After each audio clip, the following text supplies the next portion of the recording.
Okay. All right, I will keep an Sounds eye good. on that.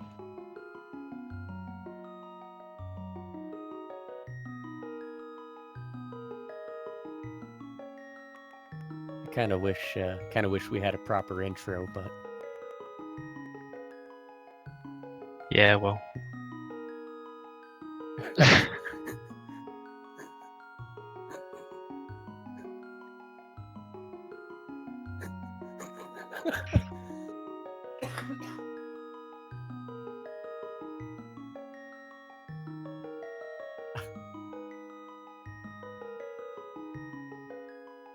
I didn't mean to put pressure on you to give an intro. That was more of an inside joke.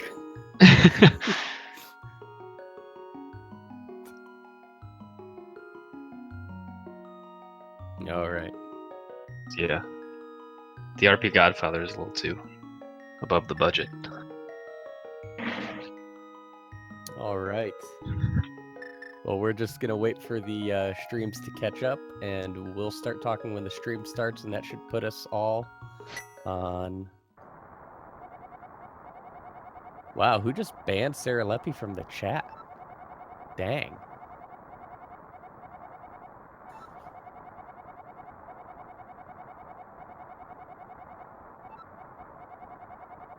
All right.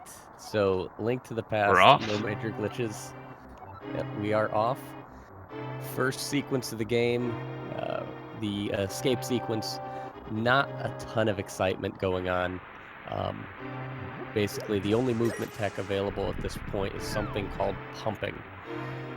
And pumping's kind of boring, so I'll just give the brief description. Basically, if you are moving primarily north or west, you can mash in one of the adjacent directions to get little pixel boosts. So you'll see them kind of move in weird diagonals and see them wiggling. When they're doing that, they're pumping. Basically, just tech that saves somewhere between 6 to 10 seconds over the run. Yeah, But, it's really small time save, but it's just something that, especially if you're a top runner, you'll do in pretty much every room just to save those few frames here and there. Yep. Speaking of top runners, recently our one of the racers here, the Saban, broke one of the barriers, one of the common thresholds in Link to the Past with the 1:29:07. Getting below 1:30 is considered pretty much everybody's first major goal time. So congrats to him for that. Yeah, out of the hundreds and hundreds of people who have completed a run of this game, I think breaking 130 gets you in like the top 50 or something like that. I don't remember exactly from the leaderboards because there's a bunch of people who've done it recently, but yeah, it's right, or it's in the 50s, low 50s. So All right.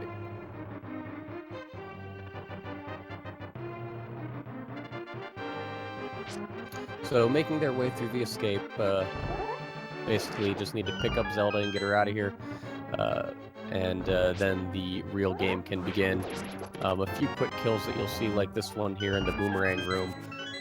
Basically, pin the guard up against the wall and spin him before he can get you. Get the boomerang and get on out. yep, and then we'll be off to the ball and chain guy, which there's a couple different ways people will do this. So we'll see the strats that these guys have played. It might be a little bit different. Yeah.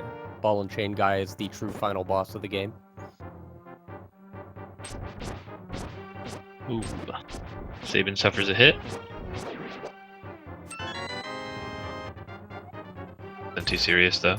Looks like they all got through the fight pretty cleanly. Yep. And they all used 8 slashes, which I didn't anticipate. Yeah, you can either use those pots in the middle cell for a cheap quick kill, or a cheap slow kill, I should say, but safe.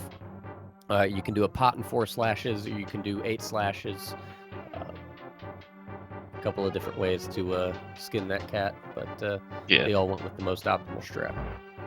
I think since we have a little bit of time while they're just kind of getting through, the sewers and the castle and stuff, I wanted to mention that what's cool about this game is there's so many different strats.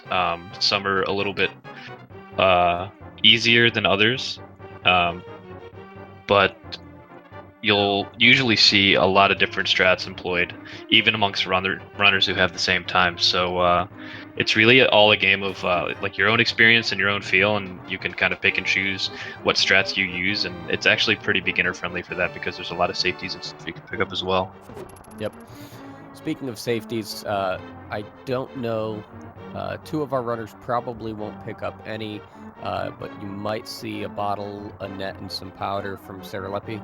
But we'll get to that probably in about 40 minutes or so. Yeah, pretty sure they're all skip the Sankart, if I'm not mistaken. But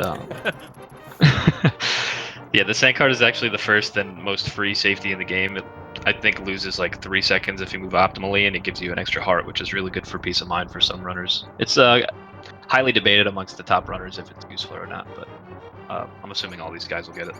Right. That'll be after when they get into the cathedral after this segment. The cathedral. The cathedral, the church, whatever you want, man. Ooh, I hear some heart beeps.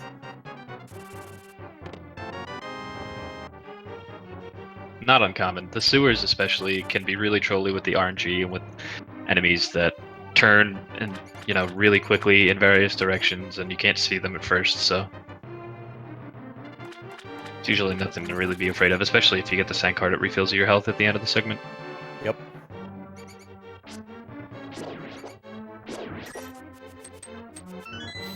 Alright, so Sabin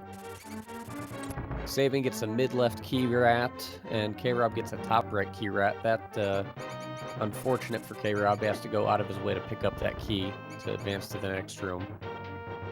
Yeah, Karob actually got the worst RNG in that room where the rat makes you go all the way up into that corner, and the door is in the very right, top right corner, so lost a little bit of time there, like a second or so. Just solely on RNG.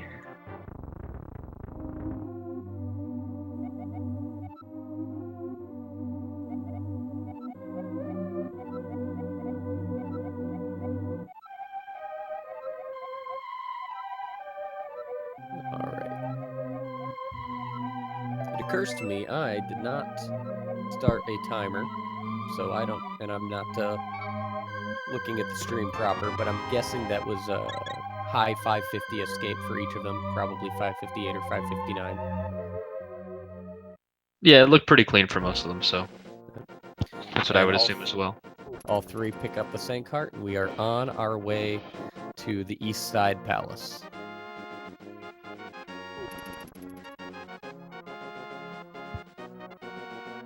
Yep, and we don't get the boots until after Eastern Palace, so still a lot of really simple movement going on.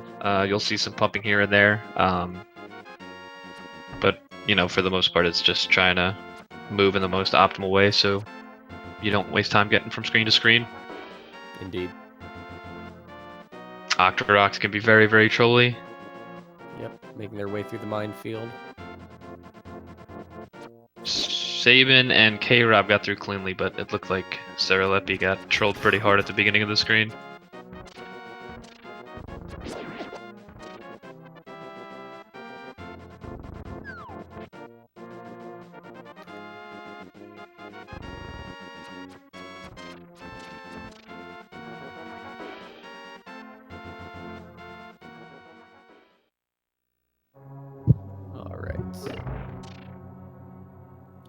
Heading into Eastern. Eastern Palace is the room with probably the first trick of the game. They're going to be coming up on a room that is typically meant to spawn 4 Stelphos, 4 skeletons, but by entering the room at a particular pattern, they can cause one of the Stelphos to spawn to the north outside and not show up. One will try to spawn on a pot and not show up, so instead of getting 4, they'll get 2. So Sabin's going to move to the center, throw the pot, and kill the 2 before they get a chance to spawn, and move on. Yeah, it's kind of cool because the skeletons don't even look like they spawn in that room. You just kind of do some funky stuff and then the door opens. There's some cool stuff in this dungeon in general. There's another cool puzzle skip kind of thing with the big key, where there's a room where you need to kill all of the enemies in order to make the anti-fairy spread out, so you can press the button to make the chest with the big key appear. But we'll just do a damage boost through it. We'll actually be stepping on the switch as we lose iframes, and we'll get knocked back again by the anti-fairies. So we don't have to go around killing all the enemies in the room. All three of the runners, by the way, picking up the safety arrows in the main room of Eastern, just to avoid having to gamble on a drop later in the palace. Yeah, it's actually only like 12.5% chance to not get that drop later, but a lot of people pick it up because it is fairly quick and in your way. Looks like all three of the runners got the got that skip that I was talking about.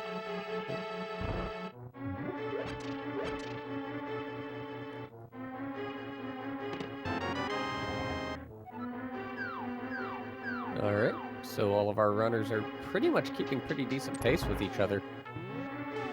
Obviously, stream delay for here sure. or there. Yeah. But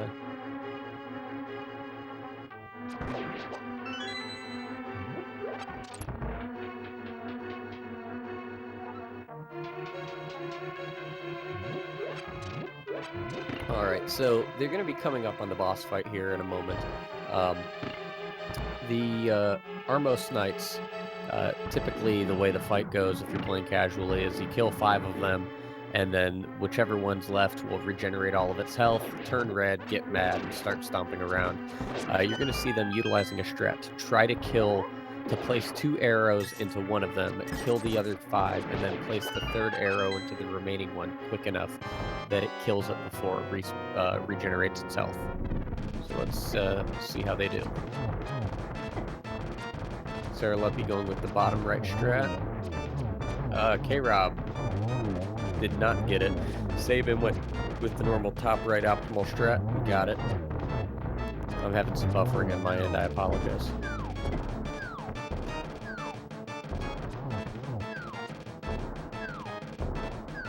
Oh no. K-Rob. K-Rob, what are you doing? K-Rob is out of arrows. What are you doing? Unfortunately. There's plenty of backups, so that's not the biggest deal in the world, but the time loss from messing up that quick strat is probably the most frustrating. Yes. Yes, now we're getting the boots, dude. We're getting the running shoes. We are getting the running shoes. We're gonna be able to jog now. And just gotta mash through some text. It's a house rely, and then we'll be on our way. Yes. Are they gonna get the rupees behind? I think all these guys are gonna get the rupees behind the hut, right? I believe they all do. Yes. There's another strat because you need a certain amount of rupees when you enter the Dark World. Ooh, Sabin actually decides, nah, he's gonna do 3 rupees later, so we'll explain that when the time comes. That's the other strategy people will employ because you need 110 rupees as you enter the Dark World so you can get into the Palace of Darkness. So you just saw Sabin there moving pretty fast, but in all sorts of directions. You're not supposed to be able to do that. That's a little trick that we call the whirly dash. So basically, by charging up a spin attack and releasing it, and on the same frame that you release it, pressing the dash button, you put Link into a glitch state. If he then touches a manual staircase in that glitch state, it puts him at the dashing speed, but with the ability to move freely. So you just see Sarah Leppy getting it as well.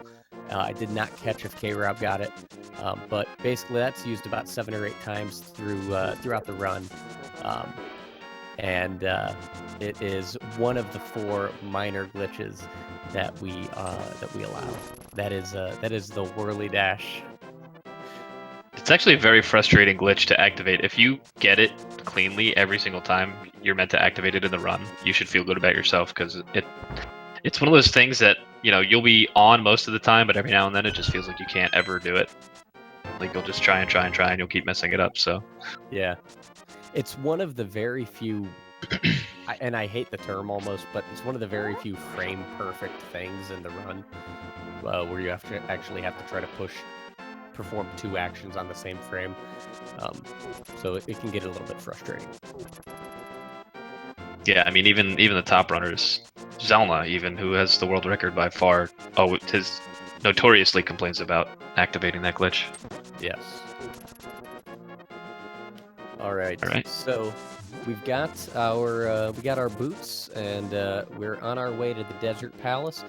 The way that this game's been set up, you get an item, and then you have to use it extensively. So Desert Palace, a lot of wide open spaces, a lot of dashing. Um, some mechanics where you have to dash to get certain keys. So your classic Nintendo level design. I'm assuming all these runners are going to do similar strat for this torch key. That's another one of those rooms that there's like 3 or 4 different ways to do it. Majority of the people will do it the way you see here, but there are some people that do it slightly differently. So we'll see what they employ.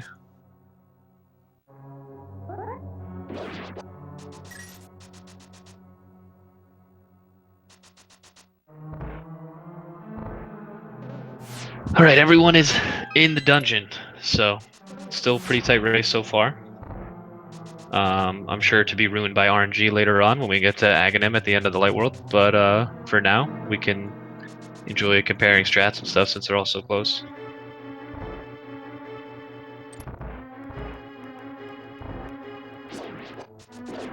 And again, this dungeon's really straightforward. It's there's no like skips in it really. You just kind of pick up a key, so you can get the big key. Get the big key, so you can get the gloves, and then you get the gloves, and then you go to the end of the dungeon and fight the boss Land Mollusk. So it's very straightforward. Nothing really flashy in this dungeon.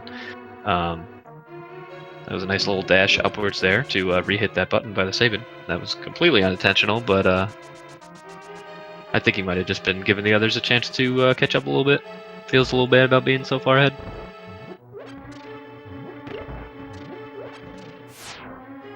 So, actually, outside of Desert, there's a what do we call them? Whirly dashes or something like that you can do coming off those stairs, and it's very, very minor and saves very little time. So I'm not sure if any of these guys will actually try to do it because it's pretty risky. Because you can fall down to the first level of the dungeon again and just lose all that time. So.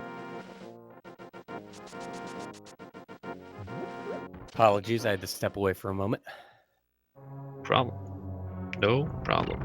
Looks like Sabin's going to be coming up to Land Mollusk momentarily. K-Rob is also in the second part of Desert, and Saralepi is making his way there. Now, K-Rob, since he used all of his arrows on Armos, is going to have to probably pick up a backup pot here at the end. We'll see. Yeah. Land Mollusk is probably the worst boss in the game.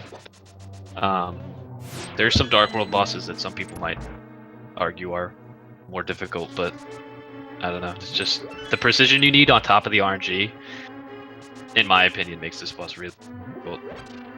You're going to see a lot of arrows being employed because arrows and bombs do the most damage to him. Sword slashes do half damage compared to those.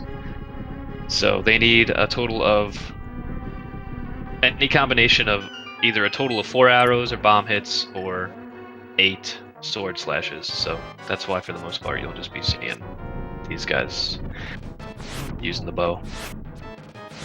Sabin is having trouble cleaning up this fight. It actually gets down to half a heart, but the way the rocks fly out is predictable, so you can be careful, especially with just one left.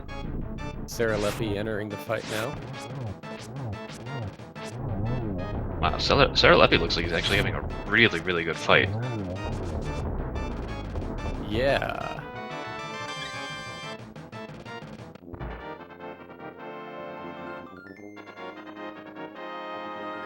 Well, kind of got away from him for a moment, but 4th cycle, not bad at all. Yeah. All right, so Sabin's out. He's going to be coming up on fake flippers, so we'll explain that now. Fake flippers is another one of those 1.0 only minor glitches that we use in the run. It allows you to actually swim when you don't have the flippers, and it's really only useful in this part of the run because the only other place we need flippers is for the Swamp Palace later on, and there is no glitch that will allow you to swim through that dungeon The way it works here is when you jump into the water, the game actually gives you one free frame of movement before it'll check if you have the flippers. So you jump into the water 1 pixel away from a screen transition and then use that frame of movement to enter the screen transition, so that when you get to the next screen, the game will, since you screen transitioned, will automatically assume that you have the flippers. And then you use that to enter a whirlpool, which gets you much closer to Death Mountain. To let you know why we consider that a minor glitch, that 45-second explanation was used to explain a trick that saves 6 seconds. Yeah, it might be considered a major glitch if it helps you get through Swamp Palace later, which is basically the only other place in the game where there's a lot of swimming going on. Yep. But there's not, so it doesn't really save any significant amount of time. Correct.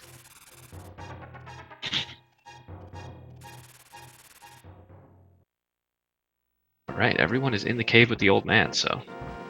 I mean, I don't know if my buffering is off or not, but from what I can That's about see... right. Yeah, everyone is pretty close.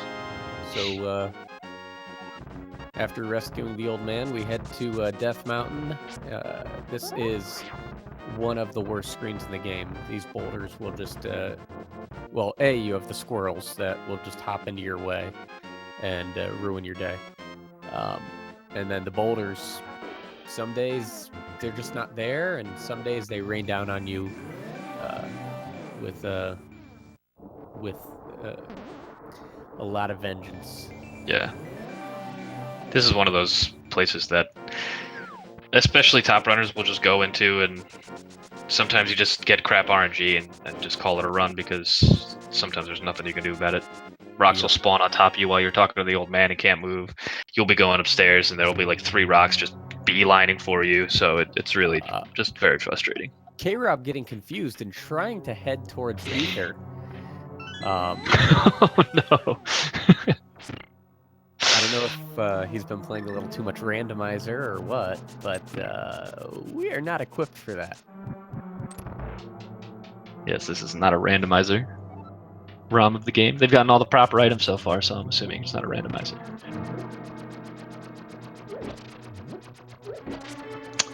And it doesn't look like Sabin is going to go for the boom dash in this. And neither does it look like K-Rob will, so... Nope. There's a little boom dash. Item dashing is another 1.0 only glitch where you can start up a dash and use certain items while charging that dash. And if you do the boom dash properly, you can actually make it so that you land on those... Saralepi actually showed it off with an arrow. He ends up on top of the switch, or on top of the pegs, excuse me, when he hits the switch with the arrow. So he just has invisibility frames and can just hang out for a while the rest of the room finishes up.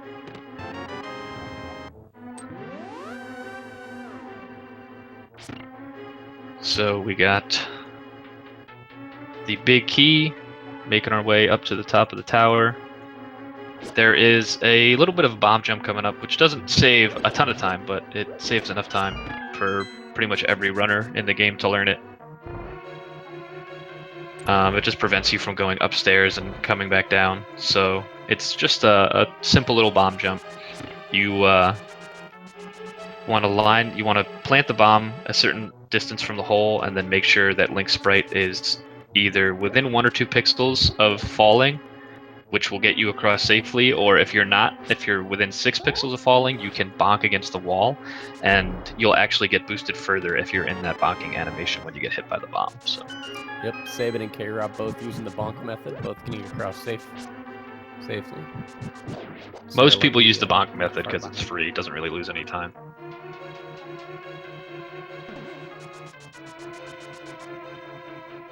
Oh, I did not notice that Sabin hit the switch of shame to get the hearts before Moldor. K-Rob also hit the switch of shame, but is not going to use any of them. So here we are, Moldor. I don't know what's worse, to be honest with you. Moldorm is another pretty trolly boss. There is a pattern to his movement. I believe it's every 7th movement that he makes will be towards you.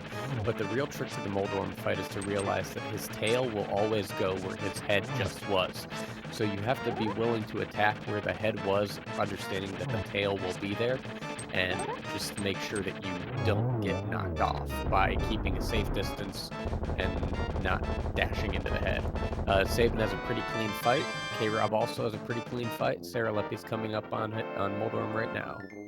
Yeah, and there's no real tricks or any, quick tips for that fight. It's just reaction. Yep. It's just practice getting used to the movement. Land Molus is the same way. Just getting used to the movement from experience and learning how to react and what things, usually work and what things usually don't. Yep. But safety is job 1 here in the Moldorm fight, so that's why. Sarah Lippy came really close to just walking off. He's at the last hit and he's got half a heart left. Hopefully he gets that last hit in. North. Okay, he got it. Yeah, there are actually certain directions that if you dash in, you will definitely get, or more than likely get hit. Okay. Against Moldorm, so. 3 rupees really Oh yeah, quick. 3 rupees. You notice that K-Rob and Sarah Leppy have 130 rupees. Saban, not so much. The first Dark World Palace, you actually need 110 rupees to get into it. So what's going to happen first is you saw Saban pull a tree and get 4 blue rupees. He was trying to make it through the Lost Woods without getting damaged, but he just got hit by a bird. So now he's going to have to pull a tree again. Ideally, what you try to do is pull a tree, kill 4 enemies, pull another tree. You'll get 4 blues the first time, 4 reds the second time, and that's 100 rupees, and then you get 20 more through drops and pickups. But since he got hit by a bird, he's going to have to do some backup strats here. Yeah, I saw him get hit by that bird, and I kind of cringed a little bit because I totally understand the pain there. There's backups that aren't too out of the way, but it is frustrating. Indeed. So what you'll probably see him do is pull the tree here in the Lost Woods. He'll kill 4 guards on the way to the courtyard, and then pull the tree in the courtyard.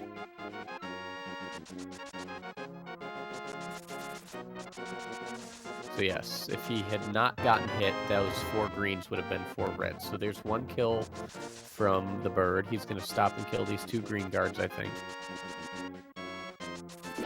Gets one of them. He'll kill another one dashing past it on the way to the castle. We should also talk about prize packs soon. Yes. Actually, I'll go ahead and drop this into...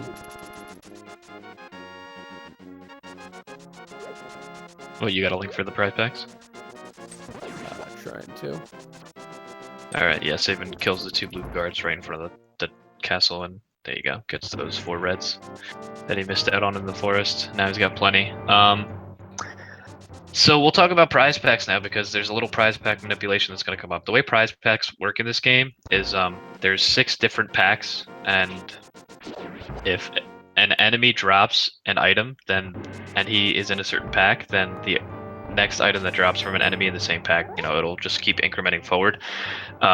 If an enemy doesn't drop an item, it actually doesn't progress the prize pack, which is important, because what's going to happen is we're going to do a little bit of a manipulation.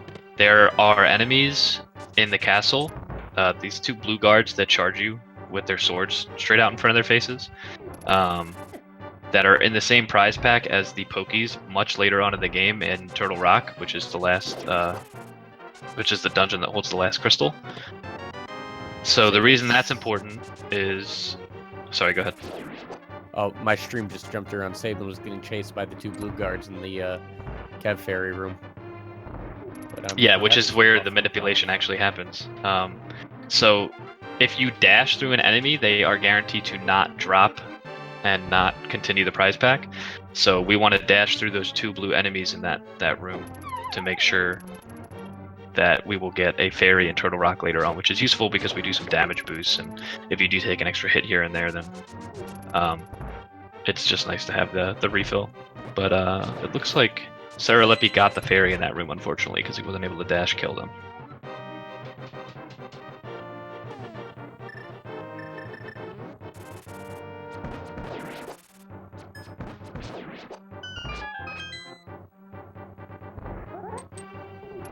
All right, and K-Rob and Sabin are coming up on one of the most difficult rooms of this dungeon, the Circle of Pots room. Basically, you have to react to one guard and kill a second guard and get the key out of the center. Both of them are through with relatively little difficulty. Yep. Everyone's pretty low on arrows, actually, now that I'm looking. I'm going to reload Sabin's stream here and listen to an ad for Best Buy. Nice. Gotta love it. Sabin and K-Rob and Saralepi's a few rooms away. He's got to go up to the next floor first, but they're coming up on Aghanim right now, which is the RNG factor I was talking about before. How long this fight takes, basically is not up to the person playing at all. All they really have to do is make sure they're in the right spot to hit the energy balls back properly. So, if you get a blue ball or an energy ball, it's pretty much RNG. The first attack in any cycle is going to be an energy ball that you can deflect back, but the other three before the lightning attack, it's 50-50 chance whether you get blue balls, which you can't deflect back, or an energy ball. So, and I see K-Rob already has a blue ball, so that's really unfortunate. Yep, so basically each blue ball costs you 6 seconds, and then each fourth -1 blue ball costs you an additional 6 because it will trigger a cycle. So 3, 7, and 11. So 2 blue balls is 12 seconds. The third blue ball is actually 24 seconds because it's the 6th roll, 18, and then plus another 6 because you end up having to get another cycle. Yep. And you have to suffer through the dreaded lightning attack, which is very easy to dodge. Yep. The most blue balls that you can get without making a mistake is 15. And let me tell you, as one of the only 2 people to ever get 15 blue balls. Oh, I thought you were the only person. Andy's gotten it, but I'm the only one to get it on stream. Oh, okay. But it is a long, boring fight. Yeah, it's kind of funny when you're running the game. You just kind of walk into that room and you're like, all right, here we go. Yep, doesn't matter what pace you're on. Yeah. You can be a minute behind PB, and sorry. Yeah, most people don't even think the run starts until after Light World, even though it's already a half an hour into the game. Just because you can get bad enough RNG that you'll be just 30 seconds behind for no reason. All 3 runners are pretty close. This is a it's still pretty tight. But Dark World is where the difficulty definitely ramps up a little bit. So there might be some differences in the route they take too later on. So we'll see if that causes any separation. But for right now, yeah, it's pretty close. Ah, yes, the diddly Dark World. So our first dungeon here is the Palace of Darkness. Palace of Darkness is, you start seeing the dungeons get a lot less straightforward than the earlier ones, and you will also see the first difficult trick of the game, where the hammer jump. So that should be coming up in about a minute and a half. The hammer jump. Another one of those explosive leap skips that we employ during the run. Indeed. This is probably the hardest one coming up in this dungeon. Yep. Some might argue that the one at Ice Temple is hard, but it's not really, so. Ah, yes, the Frozen Temple explosive skip. So let's go ahead and talk about the bomb jumps that's coming up here. Basically, there's a big chest and it's on a platform, and you're supposed to have to go downstairs and get a key and come back upstairs and go through a maze to get to the big chest. That is annoying. So instead, what we'll be doing is utilizing a damage boost mechanic to clip into a rail and across a pit and into a rail, and skip about 30 seconds of the Palace of Darkness. I would say that this is arguably more of a major glitch than fake flippers, since it actually does kind of take you out of bounds, clipping through a solid object. But Yeah. hey, It doesn't really cause any major sequence break, though. It just kind of gets you through this dungeon a little quicker, so... yep. So, first half of the dungeon is just a key collection, and then once you get the big key, you go on to the mallet The hammer leap. jump. Yeah, the mallet leap. The bomb jump here is really tough because it's double pixel perfect. You have to plant the bomb on a specific x-axis pixel, and then you have to stand on a specific x-axis pixel in relation to the bomb. Some people will do, you'll see Sabin pause buffering just to make sure he gets on the proper pixel. What makes this actually even more difficult is the falling bridge, so you have a time constraint. That's why we use pause buffering a lot, just to keep that bridge from falling too fast. So yeah, you saw Sabin actually do the double bomb jump where he plant the first one, turn up, and plant the second one and throw it over the railing so that the wall will explode as he's opening the chest and he doesn't have to plant another one and wait for it. Now, you might look at that and you say, well, he had to pause buffer like 15 times. Isn't that, doesn't that make it lose time? We've actually timed it. You can actually pause buffer, I believe, 35 times and still save time over going downstairs, getting the key, coming upstairs, and going through the maze. So, yeah, and even though it looks like they pause buffered a lot, I'm sure none of them pause buffered any more than like 10 times. Yeah, they each still saved about 30 seconds over the normal intended route through the dungeon. Yeah.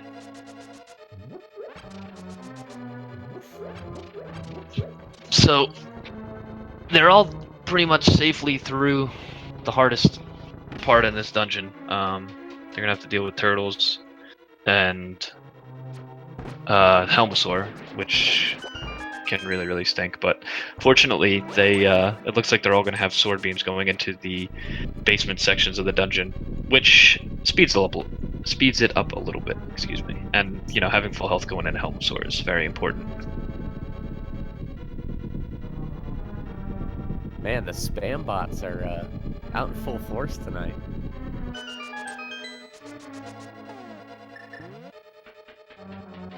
All right, so we are on our way to the Fiesta de las Tortugas, the turtle party.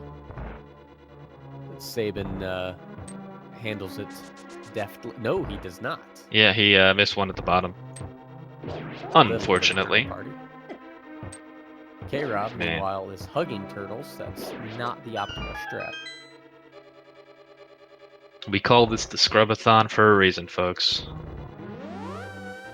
Hey, when does K-Rob just randomly load a state?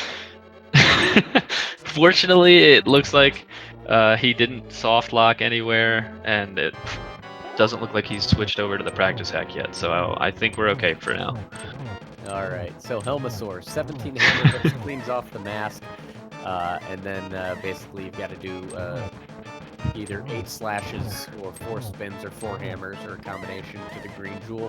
Sabin has a clean Helmosaur fight.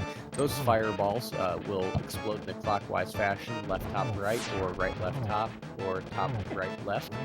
And basically you just have to dodge them and the tail whips.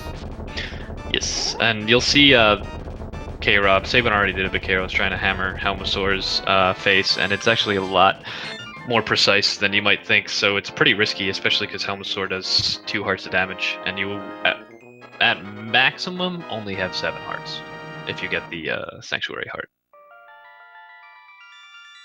K-Rob costing himself a good amount of lag frames, though, holding his sword out charged while Helmosaur is dying. That can actually, I think I've heard that can cost you up to a full half a second just from holding the sword out. It's called the Scrubathon for a reason, folks. Meanwhile, Saralepi not that far behind. Yeah, he's cleaning up the second half of the fight as the others make their way out of the dungeon.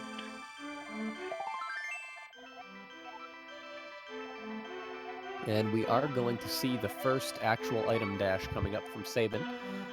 As he's on the way to pick up the flute and go to Thieves Town, there is a bridge of pegs, and you're going to see Saban just kind of dash through them. Normally you have to stop, hammer each one individually, but by pressing the item button and the dash button on the same frame in Japanese 1.0, it lets you use the item while dashing.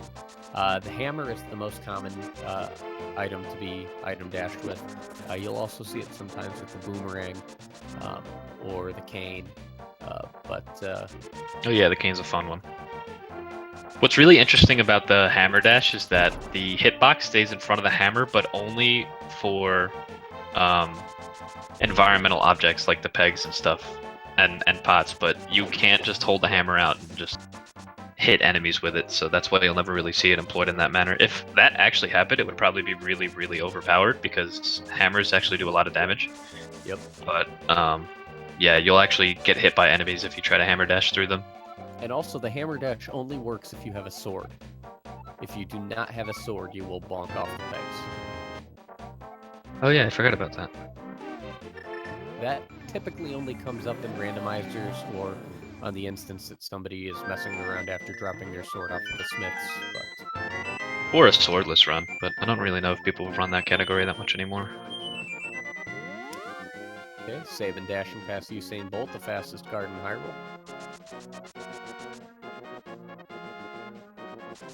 Alright, so this is actually where the game gets a little bit out of order. You'll notice that, you know, for anyone who's played this game significant amount, the Swamp Palace is marked as the second dungeon in the Dark World, but we're going to do that way later because there's nothing in there that's important and it's a really obnoxious dungeon. But what's fastest actually is to go get the flute so you can unlock the bird so you can travel around the light world more quickly for the later dungeons. And what's really close to the flute is Thieves Town, which is technically supposed to be the fourth dungeon. So they're going to collect the flute, they're going to collect the bird, and then they're going to make their way over to Thieves Town in the Dark World. The other bonus to that is completing Thieves Town leaves you with the Titan's Mitts, and the Titan's Mitts are what you need to get the Tempered Sword, which is the highest powered sword that you'll see Saban and K-Rob go with. Sarah Leppy will probably get the Gold Sword, I'm not entirely sure, but having the Tempered Sword makes a lot of the, basically makes everything else easier. Yeah, and it's especially important for the Maltio fight, which is the next dungeon we do, because it's pretty much right next to this one. Actually, the only boss that the Tempered Sword doesn't help you on is the blind fight in Thieves Town, which takes the same amount of damage from any sword. Right.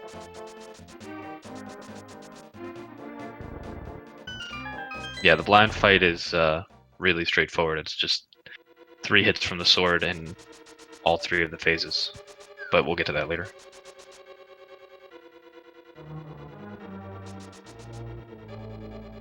Beginning of this dungeon, pretty straightforward. You're just dashing around. You go get the big key so you can actually enter the main portion of the dungeon. No real flashy tricks in this dungeon, as opposed to some of the others, but there are some cool things like the God Pixel in the Hellway, if you can manage to get it. And that's about it, really, actually. Yep. That's what Saban's coming up on. This long hallway with the conveyor is called the Hellway for obvious reasons. There's just enemies that move randomly everywhere. And Saban got a really bad pattern and handled it well. Yeah. You can go for what's called the God Pixel, and you land on the complete middle of that conveyor, and you can actually dash straight up through the room if you get proper RNG, but it is RNG dependent, so you can't just get on the pixel and then expect it to be free. You kind of have to react still, even if you get it.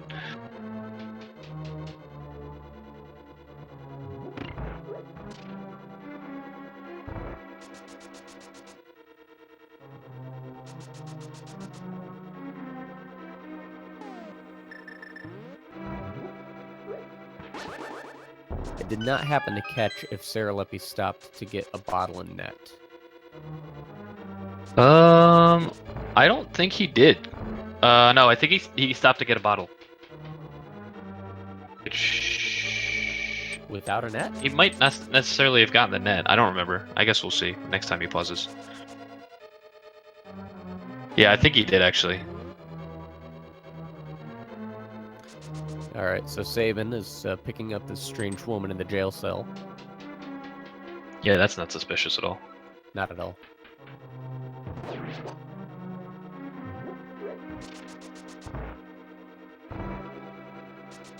And gonna pick up the Titan's mitts.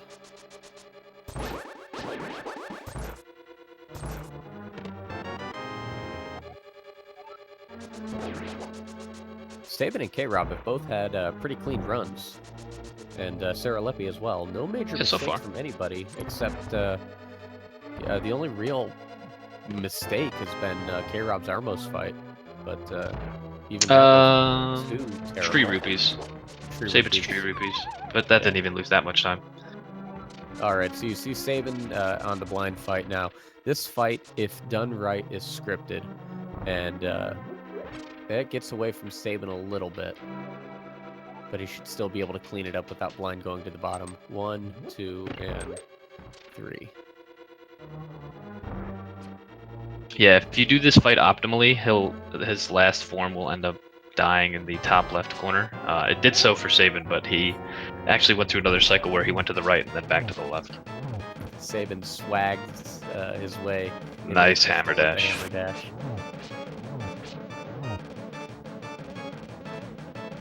Nice hammer dash. Alright, so we get to see if K-Rob can pull it off. K-Rob gets the second cycle clean. He actually doesn't have sword beams, which is usually beneficial, actually.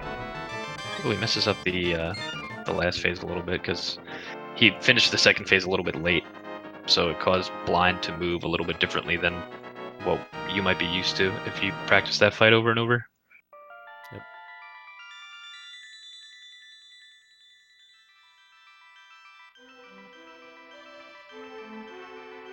And Saban gets 129 and thinks all of a sudden he's good at this game or something. I don't know. Yeah, how dare he?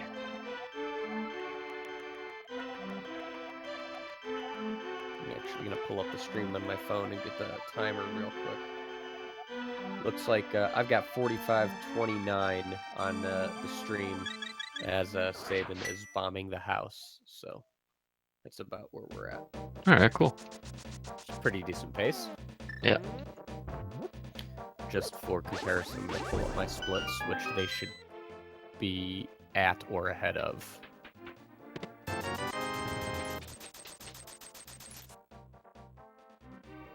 What's your PB now? It's like 133?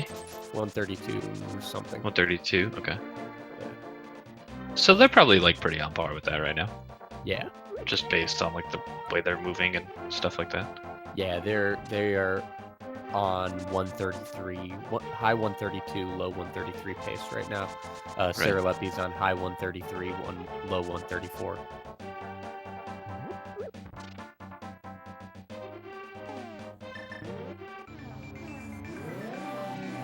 Alright. So on a little errand here to pick up the frog, drop off the frog, and go back to the dwarves and get a sword, and now we have a tempered sword. And we are on to Skullwoods. Skullwoods is one of those dungeons that is... We got the fence dash. Skullwoods is one of those... A fence dash and a chest turn. Oh my goodness, dude. Swag. I don't even know that I can Holy crap. all of this. Who's this kid? RPG? What's going on? Wow. Fence dash is pretty much the best trick in the entire game. For those of you who don't know. We're just layers upon layers of swag. And K-Rob misses it because he friggin' stinks. They don't call it Scrubathon for nothing. Alright. Alright. Saban's in the worst room in the entire game. The first room of Skullwoods. Oh no, dude, he's getting so trolled by these mummies. That actually rarely ever happens. He tries to arrow a mummy, but then realizes there's no point, and he just exits the room and resets. That room sucks, man. So Skullwoods is supposed to be one of the most frustrating dungeons casually. A lot of entrances and exits. It's the first real like maze, I guess. Um, but we know where to go. I don't think that statue is over enough. Yeah, it's not. And then he gets picked up by the ceiling, whatever it's called. Save it. Oh Save it. no, K-Rob's also having issues. The I told mummy you guys, room this is the the worst room. real MVP. This is actually like the worst room in the game. It's horrible.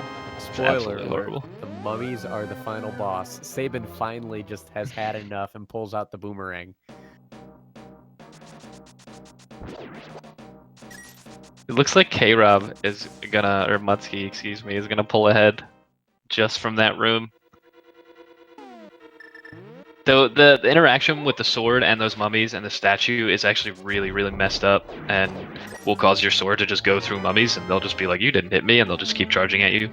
So it actually can be really frustrating and misleading, so that room is actually a lot harder than it looks like. So the tables have turned. K-Rob is not. I'm sorry, Professor Mutt is now in the lead. Witness protection, Mutt.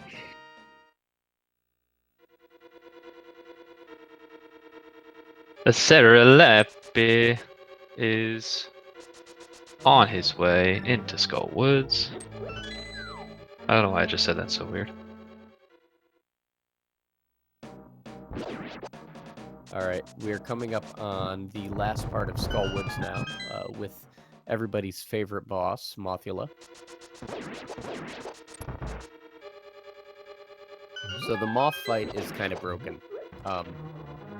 Basically, you need to hit moth 4 times, but the spikes also can damage moth for 0 damage. So if you hit moth with your overriding your sword damage. Right. Sorry, coughing. It's okay. Yeah, Sabin fire rods his way through the Mommy Hellway, which is actually one of the coolest rooms in the game, or is one of the rooms with the coolest strats in the game, but very, very difficult to pull off. And K-Rob is in a moth, and Sabin's right behind him. Doesn't look like K-Rob went for the dash at the beginning of the fight. But otherwise, only a few spikes missing from the wall, so he has a decent fight. And unfortunately, Sabin actually has him locked down at the bottom, which is pretty much the worst possible place you could put him in any maps. Hashtag world record. Actually, it's not anymore, fortunately, but... Yeah, just checking to make sure he's still in the boss fight. Turns out he is. So, back to it. Yeah, so yeah, the spikes, if you hit Moth into the spikes, it'll override your sword damage with 0 spike damage. And it's really frustrating, that fight, just with all the stuff flying everywhere and the random movements of Mothula, but K-Rob and Sabin actually had pretty nice fights. I kind of wish that we had a telestrator and like an instant replay, because I'd like to go full esports on that Sabin mummy room. Full esports on that Sabin mummy room, love dude. to go full esports on that Sabin mummy room. Because first we had the mummy that he shoved up at the top, which was great. And then he tried to arrow the mummy, which I think did nothing at all. Leaves, comes back in. That time he got the hand. Yeah, it was significant time loss in that room, for sure. It was exciting. Alright, we've done 4 and 3, so we're still not going to do 2. We're going to the Frozen Temple. The Frozen Temple. Hey, I thought we said no sequence breaks. But we're doing these dungeons out of order. They're not like sequence breaks, though. You still do all the dungeons. I guess. To be fair, there's nothing keeping you from doing the dungeons out of order. It's pretty open world, actually.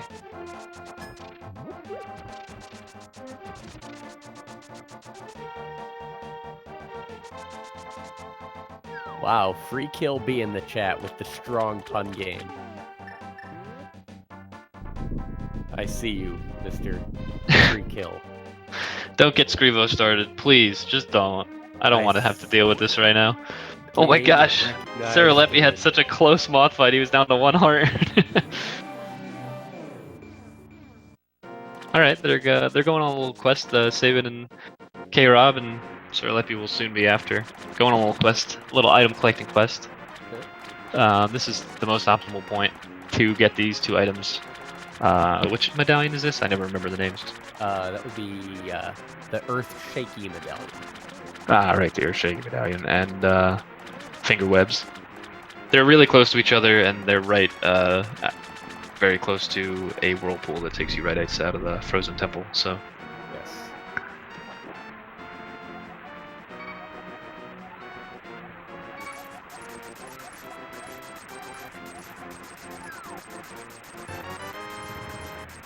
Fun fact, the Zora's Domain is the biggest screen in the game, I'm pretty sure, and it's really annoying because you have to travel through water the whole time.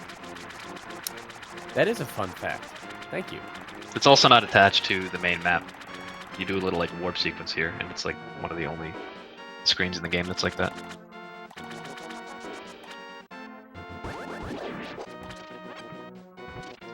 Having full hearts going into Ice Palace is pretty important because they employ the sword beams to quicken up a few rooms, and it's just nice to have all your hearts going in because there's a damage boost with the bomb leap, and cold stare is pretty annoying if he hits you. So Yeah.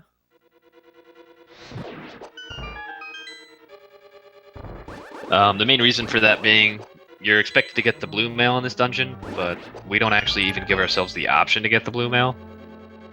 We just stick with the green mail for the majority of the run, depending on... Well, I mean, some people might get red mail, but you're expected to have the blue mail. They expect you to be able to tank more hits, so Cold Stare does a whole ton of damage. Of course, the main reason that we don't pick up the the blue mail is because we already got the gold gloves and the red boots, and wearing blue and red and gold at this time of year is just totally gauche and out of style and Yeah, it's really like that. social suicide, really. Seriously, it's like wearing white after Labor Day. Some cool rooms in this dungeon, actually, that we're failing to explain, but they haven't really Cool? got to them yet.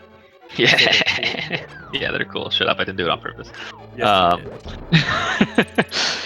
The bombable floor room that K-Rob just went through and Staben's completing now. There's some cool strats in there to make sure you hit the crystal. Actually, Staben just failed it, but it allows you to hit the crystal, so you don't have to re-hit it before going through. Oh, K-Rob messed it up too. You don't have to re-hit the crystal before going to the bomb leap room with the fire snake. And K-Rob's on it. Yep, they're both completing the Frozen Temple Explosive Skip right now. The FTES, as it's called in the game. Yeah, they actually reference it in the credits. Yep. Alright, Saban's having a little bit of trouble. There we go, he's got it. Yeah, the one thing you don't want to do is fall down a hole once you've actually done the bomb jump, because then you have to do it again, and that stinks. And the even worse is running out of bombs. Yeah, running out of bombs is the worst because there's no place nearby. I mean, the jellyfish in the room before are in the bomb. There's bombs in their prize pack, but it's still very unlikely that you'll get bombs from them. So if you run out of bombs at this point, I've run out of bombs at this point. Just reset the run. It's just not worth it to just run around forever. All right, so K-Rob is coming up on Cold Stare, or as I like to call him, Stillborn Kirby. Oh God! How dare you! All right, so it takes 8 fire rod shots, and if you have a full magic meter, your fire rod will shoot exactly 8 shots. So you can't miss a shot on the immobile block of ice, or else you'll mess it up, or you won't be able to complete the boss fight. I mean, so you'll have to go all the way back through the dungeon after collecting magic. Are you okay, man?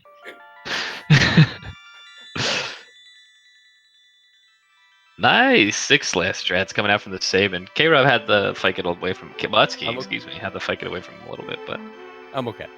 you sure, dude? I'm good. I can't tell if you're laughing or dying or both. You know what they say, health is merely the slowest possible rate at which you can die. I guess they do say that. You're absolutely right. So, yeah, that was actually a really good fight by the Saban. I don't want to underplay that because that fight is really, really, really annoying. At least the optimal version of that fight, which is pretty close to what he did. He went for 6 slashes instead of sword pokes and spins, but still very quick.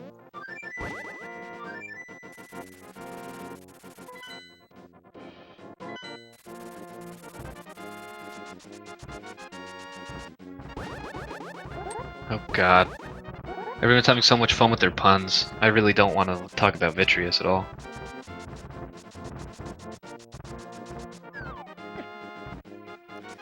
Yeah. Oh yeah, K-Rob fell down Death Mountain at a place that I literally have never seen anyone fall before, Wow, so I'm really I've excited never about seen that. That makes me so happy. It's like literally I don't think I've ever seen anyone fall there. That's really funny. No offense. They don't call it Scrubathon for nothing.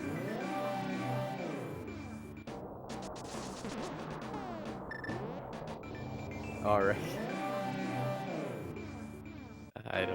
I'm lost. I'm lost and dazed and confused. I just don't know where to go.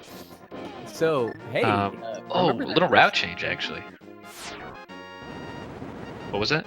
Remember that second dungeon that we've been skipping? Oh yeah, we finally have to do it now. Unfortunately. Well, actually, Sarah Leppy might go to Meyer first, but Yep. both these guys are going to Swamp first. K-Rob making his second trip to the Ether Tablet. Yeah, he went there without the Master Sword before, so he couldn't get it. He tried, but unfortunately, you need the Master Sword or a higher level of it in order to collect the medallions. Oh my gosh, Sarah Leppy, you're making me so nervous, dude.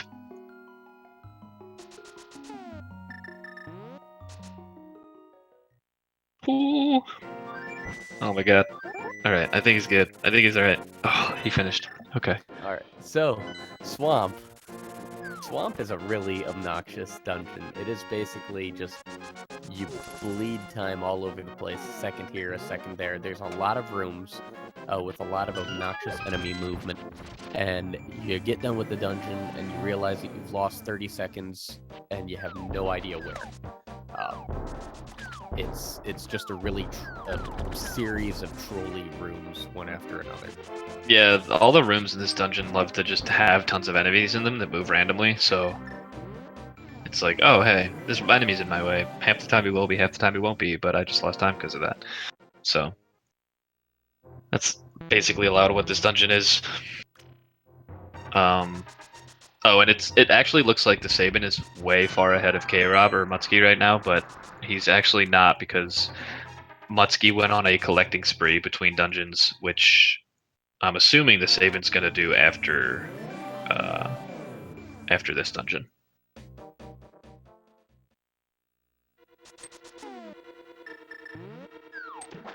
Make sure Saban hits the switch. He did, right? We're Oh, we're not there yet. Okay, sorry. okay. He did. Okay, all right, yeah, we're good.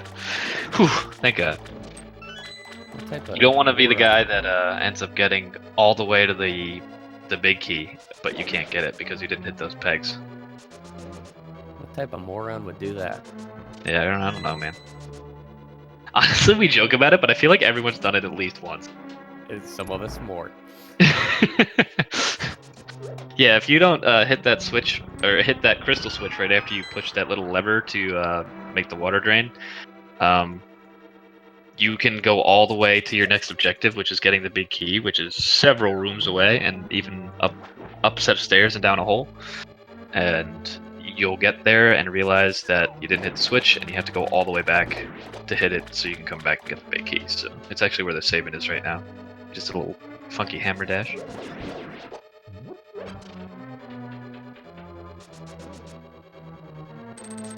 Alright, we got Sarah Leppy going to Swamp Palace now, so it looks like he will not be getting the gold sword, so can't make any WMD jokes, unfortunately.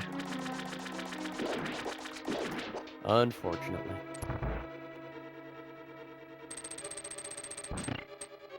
I don't think we're going to see Zero Cycle Argus from any of these.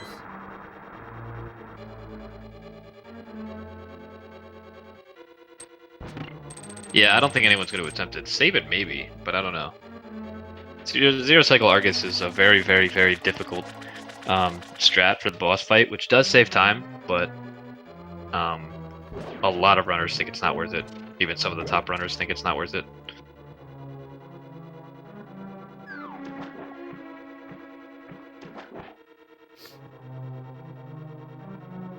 It takes a lot of practice to get the rhythm down for Zero Cycle Argus. Indeed. And by Zero Cycle, what we mean is the way the boss works is he will move 3 different times, like he'll move and stop, move and stop, move and stop. After the 3rd time, he'll do an attack where he fans all of the little puffs around him out in a circle, and they spin around really fast. But you can actually kill off all the puffs before that what's it called? That attack activates, and that's called the Zero Cycle. Yep. So Sabin is on his way into the Argus fight right now. Yeah. And the Zero Cycle actually takes a little glitch and very precise movement, which, yeah, he's just going for slashes. He's not going for pokes, so he will not be getting a Zero Cycle here.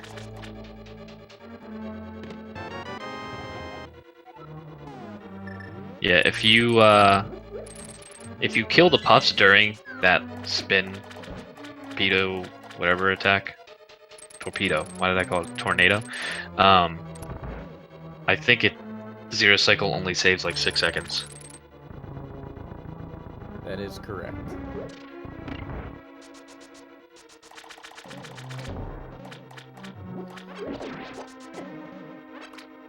Oh wait, we have the friggin' hook shot, so we can do hook dashes now. We can do hook dashes now, yes. Yeah, so all those times when we use the sword to activate that super speed glitch, we can actually use it with a hook dash now. It's a lot easier. Just saw K-Rob do that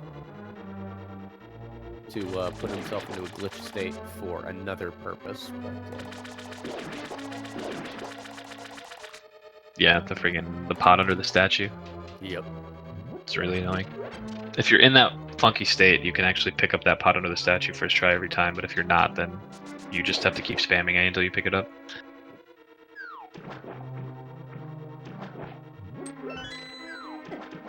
Again, it looks like the Sabin's very far ahead of Mutski, but we won't know who's ahead and who's not until they actually enter the Mire dungeon.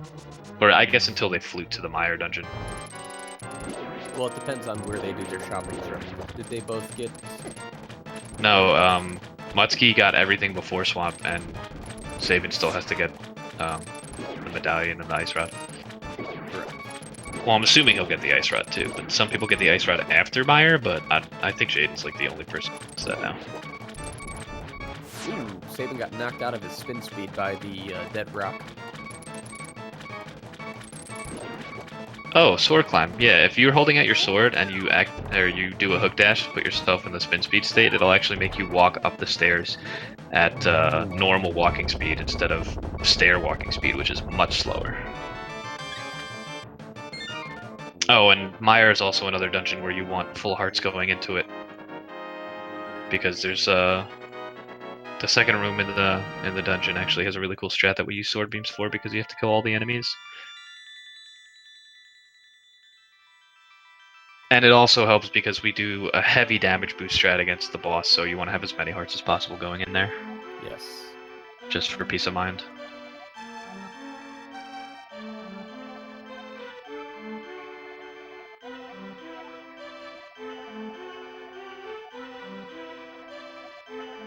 You reading that novel in the chat, Scrivo?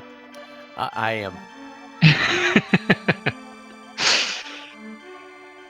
All right, so the real question is whether or not we're going to see the burn toss. So, here in front of Mire, there is a little pterodactyl thingy, guardian of the Mire dungeon, that gets frozen here. Did Saban get fire out? I didn't see him get fire out. Well, he completed Skull Woods, so yes. I mean Ice Rod. Whoops. Ah. Oh, No, he didn't get Ice Rod. Okay, Saban so he's does gonna get get Ice it Rod. after. Yeah. And he Interesting. walks right into the pit. Yeah, it was great. It was a really nice walk. Anyway, that bird in front of Meyer, you'll see K-Rob do it too, but a little tradition that started during the NMG tournament earlier this year, where a runner named Walrus Prime accidentally picked up the bird, had no idea what to do with it, and just in a fit of frustration turned and chucked it in the pit. It's actually really funny. I rewatched it like well after the tournament was over, and it made me laugh a second time because it was really funny how the whole thing ended up. And there's the bird toss from K-Rob. Of course, man, of course. So again, K-Rob has the Ice Rod and Saban doesn't. So it looks like K-Rob's behind, but he's actually not. We won't know who's behind until they flew to Death Mountain now. Yep. I thought Saban was going to get Ice Rod, so what I said before was wrong. They're probably about as close to tied as you could say at this point. Yeah, I would assume. They're very, very close. And Sarah Leppy is not far behind at all.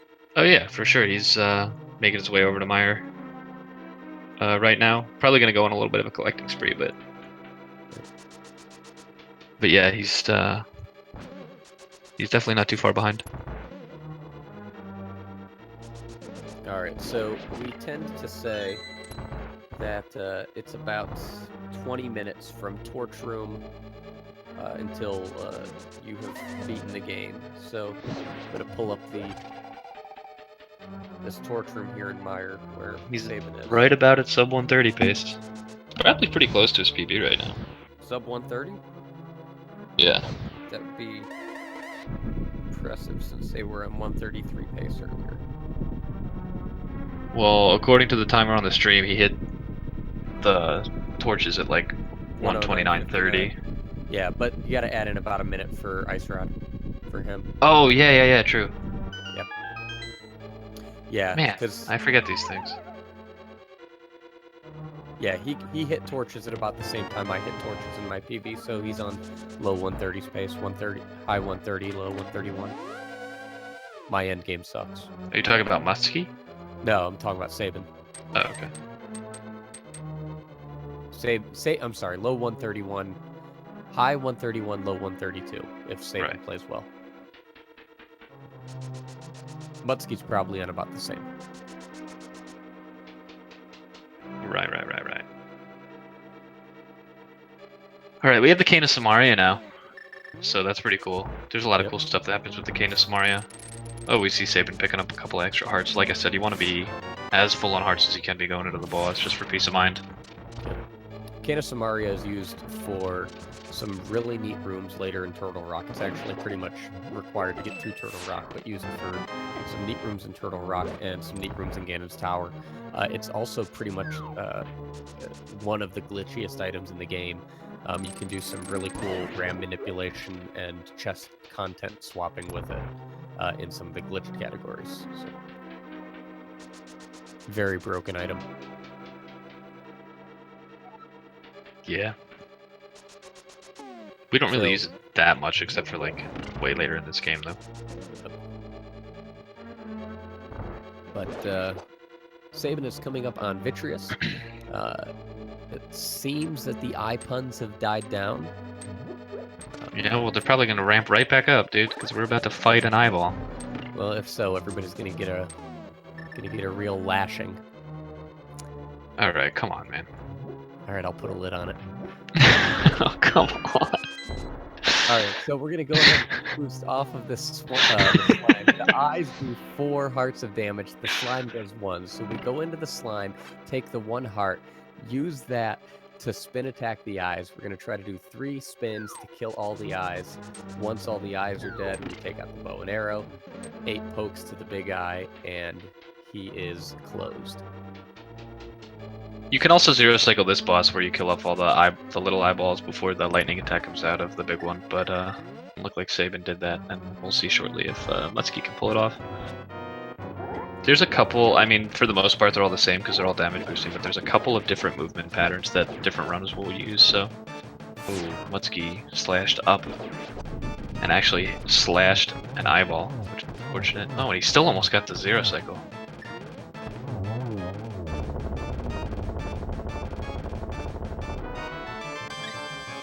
Alright, it looks like Sarah Leppy is going to be on about a 133 pace, unless he didn't get the fire rod. No, he has the fire rod.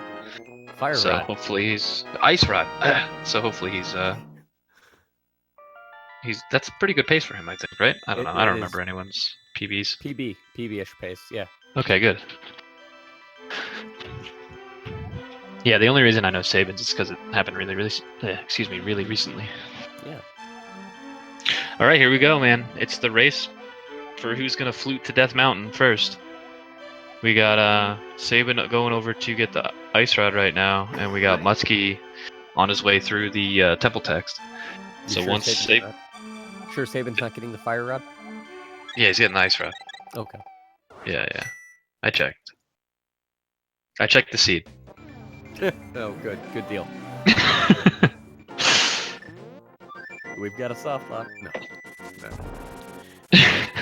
Fortunately, we're not playing randomizer. Okay, and they are pretty much. They're really close. Yes, they are. Okay, so here we are, neck and neck, going into the last two dungeons. Oh, Saving a Waffle House. World locked. Oh And no. he's the re-flute. Meanwhile, That's unfortunate. Saban is hanging out in the Waffle House. It's like a solid 10-second time loss there. Yes, it is. And he's also getting trolled by boulders. Mutski, I mean. Saban got Waffle House, but that's not nearly as bad as what happened in K-Rub. Good grief, video game. Yeah, this video game is absolutely the worst. It I don't understand why anyone plays it. We are It's absolutely horrible.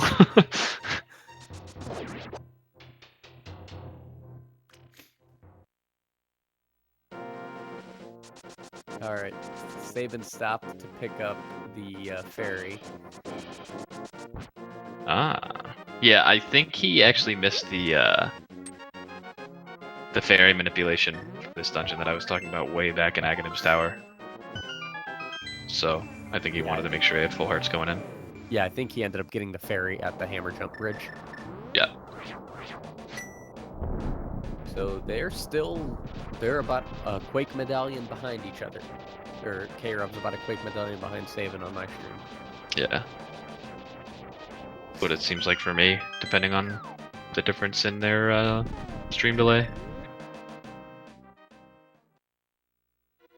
Saban, of course, is streaming from Canada, and they get their internet through tin cups and string, so they do tend to have higher. Oh wow, that's really that's not good, man.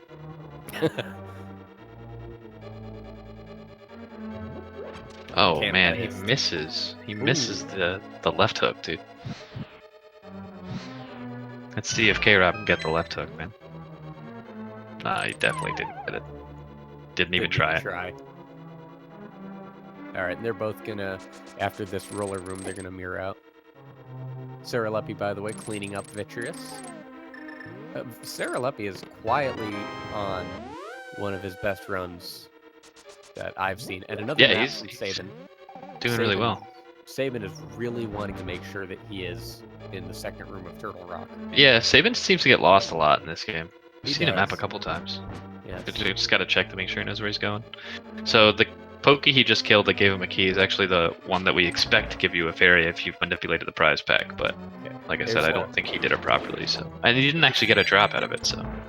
There's the first cool cane room, the Chomps room. Use the cane to hit the switch, and then hit the switch again when you're on the pegs to get iframes to avoid the chain Chomps. Oh, Mutski had sword beams though, so he did it a little differently. Yes, he did. Both of them got through. Those Chomps, when you're wearing the green mail, will do 4 hearts of damage, so. Yeah, they can ruin the game easily, especially if the RNG is really bad. Pokies also do 4 hearts of damage. Right now, the game expects you to have blue mail, so everything is going to start just slamming you with damage. These flying skull things in here do 4 hearts of damage. Everything is awful. And he... Oh no! It's Blunt Bunny. No! He is getting chased. Saban! No! But he Oh, gets oh the wait, he did get the fairy. He just didn't get the drop before. Okay, so he's good. Okay. Oh my Saban. god, they're so close now. Between the squirrel block and Saban getting friggin' bunnied and not killing the pokey. They're really close now. Yes, they are. They're in the same room, so. Pretty much back to even. Saralepi is just trying to cleanly make his way up to Turtle Rock. This is a good race. So far, we still got a whole segment and a half left We got a ways to go, but. before we even get to Ganon, so. Alright, so room Saban's entering. 2 pokies. Each of the pokies can go 4 ways. There's 16 different patterns that you can have to account for. He gets one of the worst patterns, but cleans it up nicely. K-Rob also cleans his pattern up. So they are right on each other's heels. Yeah, it's real close right now. Both of them have sword beams. We should see the optimal strat here in the roller room. Nope. Oh, that's right. Saban does this really weird strat where he throws the block. Yeah, I don't know why he does that. That's clearly slower. Yeah, he calls it the casual strat, but It makes no sense. hey, he's got a 129, I've got a 132. Who am I to argue? I mean, I can argue with it, but You can. You have a 129. but yeah, yeah, as long as he's having fun, you know. Yeah, you know, you just. It's have not fun out super there. slow by any means. No. It only loses like 8 seconds. Yeah. You mean Saban suplexes the block? Yes, he does. Saban suplexes the block. That is right. All right, the laser skip here. It's a little dash that we nudge on the rail to get past that laser, which also does like 4 hearts. That's a of cool damage. skip. K-Rob, however, does the alternate strat wherein you dash right into the hole. Yeah, Karov had a little bit of trouble getting past that. By Karov, I mean Mutsky. Whoa, whoa, whoa, whoa, whoa. Pokey almost sniped K-Rob. K-Ski. Mutt-Rob. K-Ski. Ruh-roh. Alright, K-Ski, dude. Okay, so here we are at Trinex. Ooh, backdoor strat's coming out from Mutt. Trinex, or as Sean Cass calls him, Trinix. Shoutouts to Sean Cass. Another 129 runner who got his 129 and promptly retired. Quit the game. Probably broke the cartridge. Smart man. Smartest man I know. Fun Truly fact my about hero. the spikes in this room. If you bounce off of the head from a sword attack, then the spikes actually won't damage you. But if you walk into them, they will. Ooh, whoa, K-Rob, what are you doing? That's I don't know, filthy. man. That's filthy. You're flossing. He and really was flossing. just he's just bragging, man.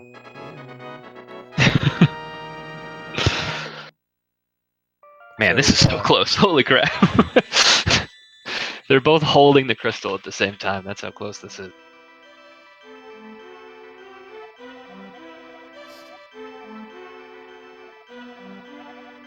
And Sarah Leppy's not that far behind. No. Still keeping up rather well. Yeah, Sarah Leppy's. I'm gonna. Has he PB'd or something, or gotten a lot better that I don't know about? Let me check. Oh, I'm gonna check. Speedrun.com/ALTTP. Control F. 140.13 is his PB. This is definitely PB pace. And that even says 1 day ago that he PB'd. This Unless is... he resubmitted it recently, but yeah. This is way ahead of that, knock on wood. He's running, he's doing really well right now. Yes.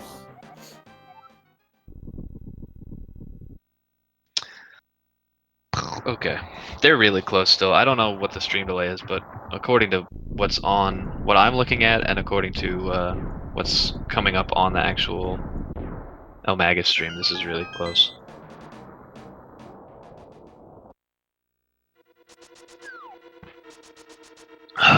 So, Ganon's Tower, last dungeon, hardest dungeon, oddly Longest segment. Oddly enough, though, things in Ganon's tower do less damage than the things in Turtle Rock. I don't think there's anything in Ganon's tower that does 4 hearts of damage.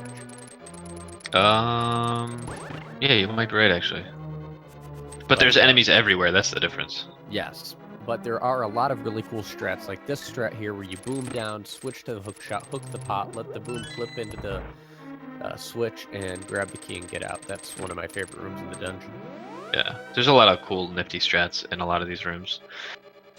It's just a mad dash to the Ganon fight. We're gonna see the Light World boss refights, but there's gonna be a little twist to each of them. Yep. Twist to the Moldorm fight is that he's much easier. That's about it. The first fight that we're gonna see is the Armos fight. The twist to the Armos fight is that it is Armos on Ice, sponsored by Disney.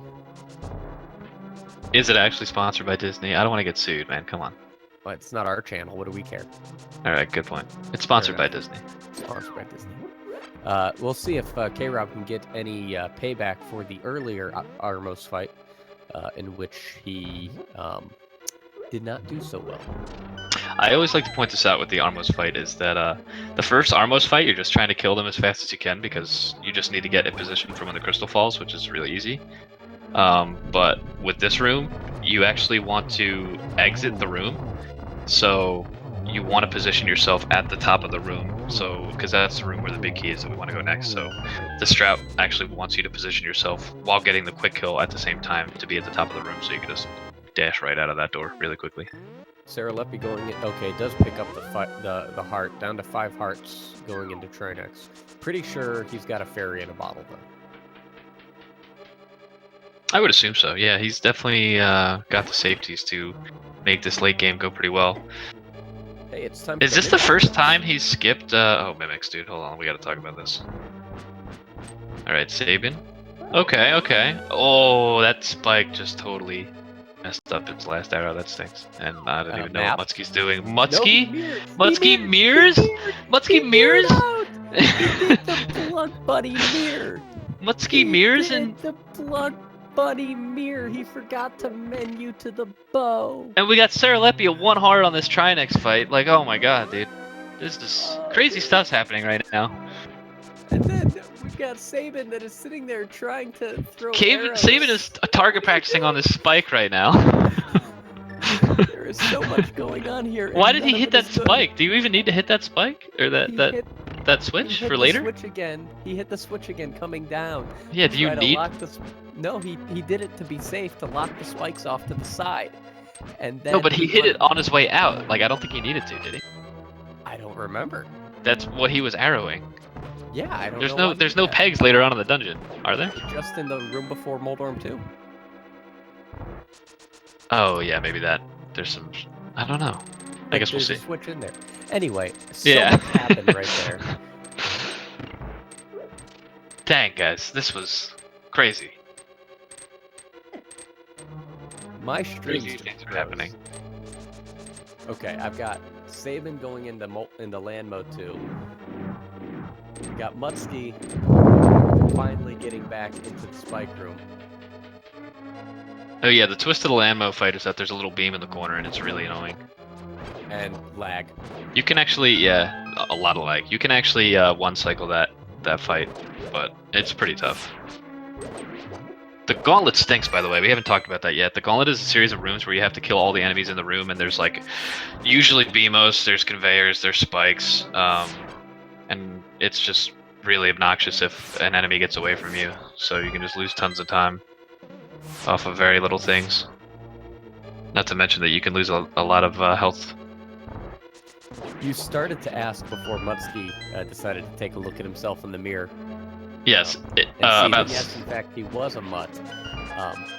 Is this Sarah Leppy's first Tempered Sword run?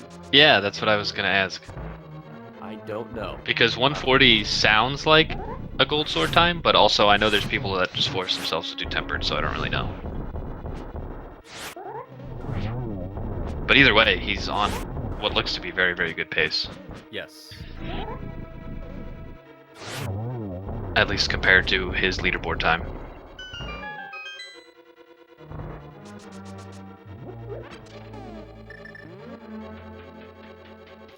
Alright, so we are about to see the third and final boss refight on Saban's stream, Moldorm 2. As you said, the twist is this one's easy.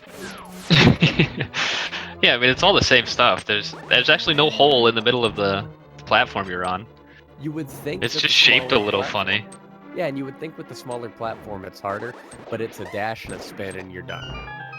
Well, yeah, because you have an upgraded sword. But it's also like, it's not even that much smaller of a platform. I guess it's not as wide, but so the movement's a little restricted. But I don't know. For the most part, it just is the same fight with more damage. Well, you have more damage. I mean. All right. So we've got Moldorm 2 cleaned up, and we are headed to Aghanim 2. Aghanim 2 is easier and harder than Aghanim 1. Easier in that there's always going to be some energy balls to reflect, and more of them. Yeah, so the RNG factor is a little mitigated. Right, but harder in that there's 3 of them, and you can get some really bad patterns and angles where you don't... Like this one right here, it's kind of hard to figure out where to stand, but he should have actually been able to get all 3 of those. Yeah, this fight can be very, very frustrating. Got the triple, especially if the timings are really awkward.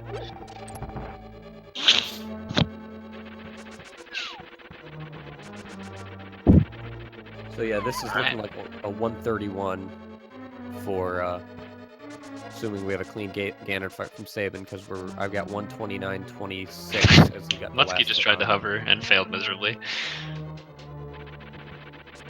I keep dropping the. We got Saban going in to the Ganon fight. Mutsky is trying to hover. The controller, yeah. Okay, so Ganon. He can do this. Hovering's really, really hard, by the way.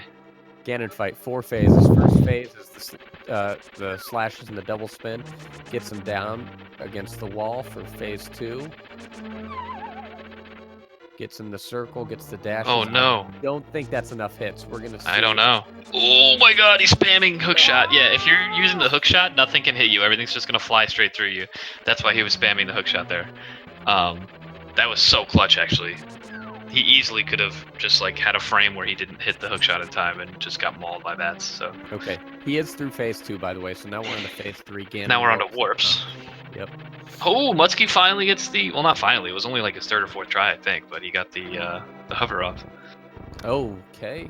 Saban letting the... Okay, he forgot that bat was coming around for another loop. He's letting these bats get out, and I don't like that. Okay. So alright, now he's on to phase 4. Yes. Meanwhile... Mutsky's in Naga 2. Yep. Torch glitch. Torch glitch is those torches go out left, and then about a half a second later the right one goes out. But if you're able to relight the left torch before the right one goes out, the right one stays eternally lit, and you only have to worry about lighting the left one. So it helps the rhythm of the fight immensely and makes it go by much more quickly, especially with the tempered sword. And from there with the tempered sword, it's just 12 spins. You have to time the spin so you're hitting Ganon just as he starts warping.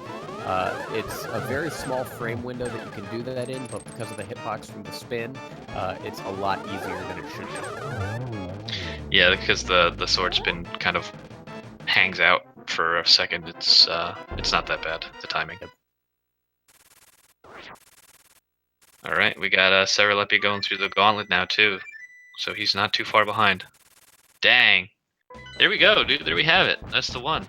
The one and only. The Saban.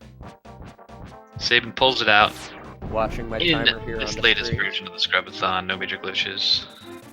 Gonna give what I think is... Wow, Mutsky with the hover. Mutsky just hovered over that in place for so long. I'm going to explain hovering while you guys enjoy this Ganon fight coming out from Mutsky and the rest of Ganon's tower from Seralepi.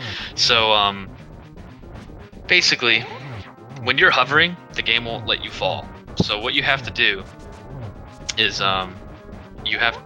I said when you're hovering, the game won't let you fall. That's obvious. When you're dashing, the game won't let you fall. So what you have to do is you have to be holding a dash for no more than 32 frames, because if you hold it for up to that many frames, then you will start the dash and it'll just fall. But the hardest part of the trick is you can only let go of the dash button for 1 frame. The game gives you 1 frame where you're not holding the dash button down and it still won't let you fall. So you have to be holding the A button for anywhere up to 32 frames and then only releasing it for 1 frame at a time before repressing it. So that's how hovering works. There are a few different techniques for it. There's actually a good handful of people that can do it now, but it takes a lot of practice, and it's not even that useful, but it is a really, really cool trick. Sarah Leppy, by the way, still on really good pace. Yeah, he's having a good game. Balling out. So meanwhile, I don't know if Saban, I think you can hear us if you want to. Yep, there you are. Yep, I'm here. Congrats. Hey, man. run. That was fun. That was K-Rob versus Torch Glitch. Oh, and he died And too. he did. Oh, K-Rob. Come on, man. They don't call it the Scrubathon for nothing.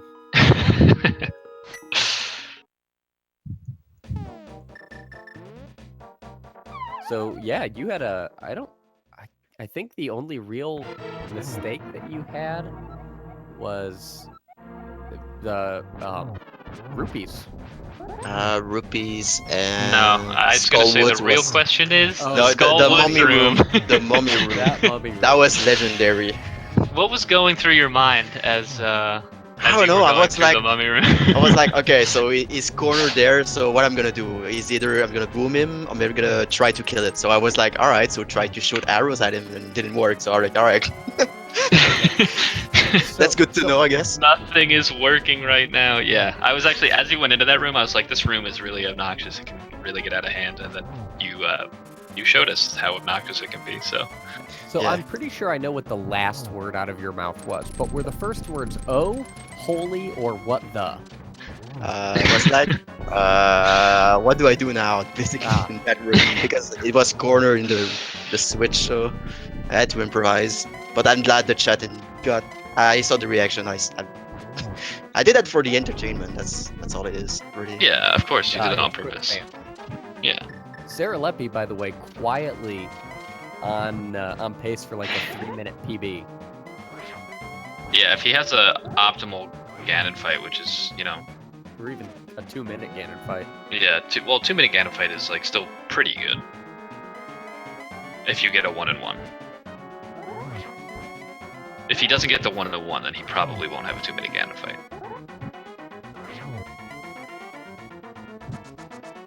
Okay, and his stream just rebuffered for me. He's not gonna get the 1-in-1. Yeah, he didn't do the trident spin. We didn't explain the trident spin or what a 1-in-1 is, did we? Not really, and it's kind of hard to do in the heat chaotic of the frenzy moment. of the race. Yeah. They're both in the Ganon fight at the same time, Mutski and Sarah Leppy, so... I You mean, know what? Mutski is at phase 4, but still, pretty close. Oh no! Fairy, No, we jinxed fairy, it, Sarah Leppy! Fairy, Okay, he's got a Fairy. fairy. Alright, Got a we're fairy. okay. We lost a few seconds. fairy. I'm used to Ganon fights, or deaths at Ganon being like He's the got worst thing two, that I could think. possibly I think happen. he might have 2 fairies. I didn't. No, he only got 1 bottle. Alright, Mutski finished up. Yeah, but other than that, you had a pretty clean run, Saban. Yeah, went mostly safety and picked up all the rods that I could if I was low. So yeah, I'm pretty happy with the run. I don't know what the time. I didn't have a timer on my end, so it was like, 1:32:24. that's pretty respectable. It's pretty Yeah, good it's for not bad. marathon. 4 minutes of that was the mummy room. Yeah. Please don't die. Don't get off the. Thank you. Don't die, don't fall. Well, if he has another fairy, he can die. It's falling really. I only saw 1 ruin bottle. thing. I only saw him pick up 1 bottle. Okay, so I don't know. Yeah, maybe he doesn't have another one.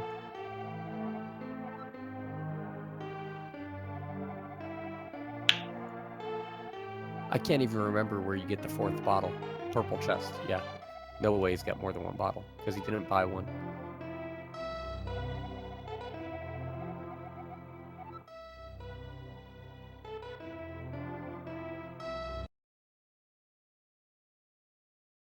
Alright. Ooh, we blued him. Dang. That'll happen if you try to spin too quickly when Ganon is like stunned by the fire. Was that Tobias Funke? Excuse I me. blew myself. Yeah, if you try to hit him too quickly. Go ahead, Sid.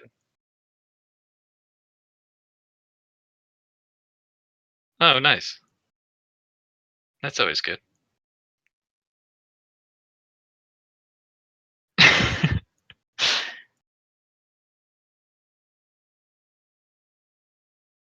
This is fine.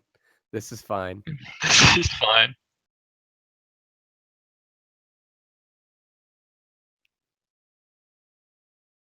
I think I figured out why Saralepi was so ahead and had the 140, but still, What, this Ganon fight? this Ganon fight, yeah, Yeah. He's still ahead, though. still ahead, yeah. Yeah, he Don't just know. finished up. Yep, that's a PB. So that's going to be a sub 140. Yes, that's a sub 139, maybe. Look at that estimate, dude. These guys aren't that scrubby.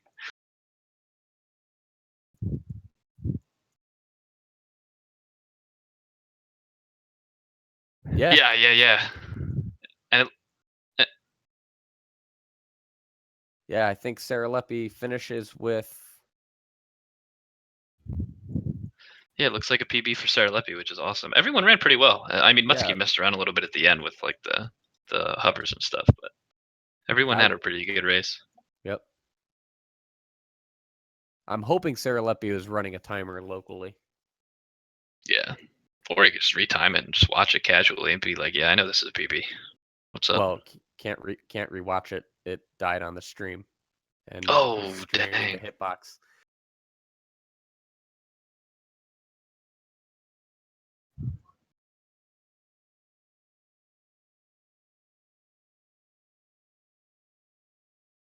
Yeah, no worries. Are we gonna have Mutsuki or Saralepi come in, or probably not? Saralepi is not comfortable speaking English, I don't believe. Oh, okay. At least that's what I recall from the tournament. And I think K-Rob is still trying to hover.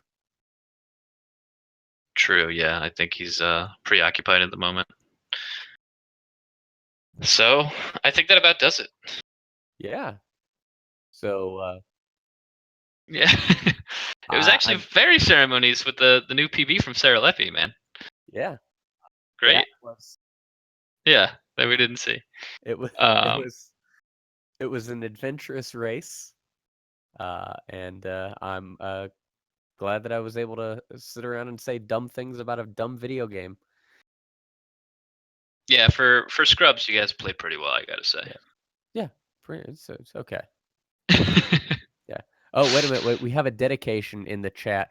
Mutsuki says, I dedicate this run to my boy, MC Han, who has retired. The retired and out of retirement, and then retired, and then out of retirement, and then retired MC Han, who hasn't been streaming as much lately because he doesn't play Zelda 3 anymore. Rest in peace. Okay. And also thinks you're a fool if you don't know that you get half magic and 100%. Hey, you want to hear something funny? Not sure about that. Good night, everybody. This has been No Major Glitches. Have a good evening. All right. Enjoy the rest of the Scrubathon.